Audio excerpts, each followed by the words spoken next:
It is time to wrap up the week on Yankees Baseball Daily. Bob Lorenz with you for the next 30 minutes to discuss all the latest baseball news and rumors and answer your questions. And joining me to do that, Jack Curry, and from The Record and FoxSports.com, Bob Clappish. We'll get to news of the day, and that's Carlos Beltran saying that he wanted to find a team before Christmas, and he found it for the next 2 years in St. Louis, Bob. It's not just a good deal, it is a great deal for both sides. I mean, 2 years, $26 million. It's a reasonable salary, and I was actually surprised that Beltran would take something so modest. I thought he'd be looking for 3-4 years, something around $15, $18 million a year. But I think he recognized the market wasn't there, and I think he's going to have a terrific season. Now, the only downside is, can he stay healthy? I mean, which Carlos Beltran are we going to see? The one who played 142 games last year, or the one who played only 64 games the year before, 80 games in 2009? You don't know. The Yankees kind of kicked the tires on this, but ultimately they decided they just don't trust his knees enough to have signed him. You look at the Cardinals, and they had to have a plan B after Albert Pujols left. They couldn't just close shop. They have to have a season this year, even without Pujols.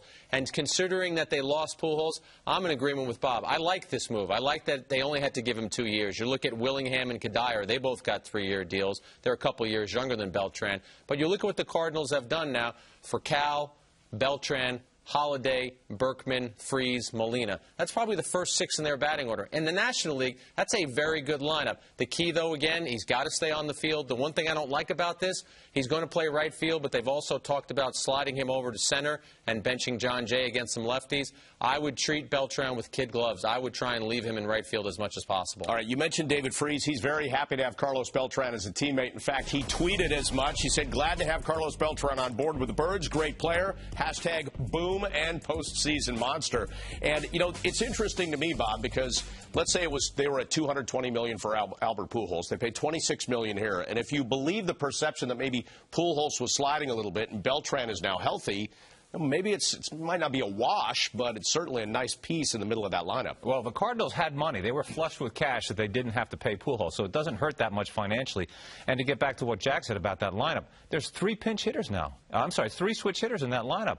You've got Beltran, you've got Furcal and Berkman. It's a pretty good-looking lineup. And don't forget one other thing about St. Louis. They got Wainwright coming back as well into the rotation.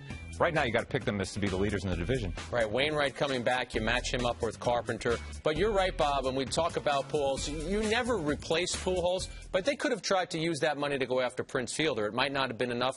But after Prince Fielder, the next most attractive free agent offensive option out there was Carlos Beltran. He's 35 years old. If he can give them 140 games, put it this way, if he puts the season that he had last year out there, the Cardinals will be happy. They'll feel that was $13 million well spent. He's a guy who hit 300, had an on-base percentage of over 380. Just a matter of those knees and staying on the field. But for the Cardinals, who have had to deal with how did you let Pujols go, at least now they bring back a very representative player. No, and getting back to one other thing, I have a lot of Yankee fans asking me, how could they have not gone after Beltran? I mean, he's especially at that money. $13 million is not that much more than they were paying Nick Swisher. I had one Yankee talent evaluator say, those knees, they remind us a lot of Hideki Matsui's. Enough said. All right, let me just throw some numbers at you because we've talked about his September. 6 homers, 14 runs batted in, a .378 average, and a .434 on-base percentage.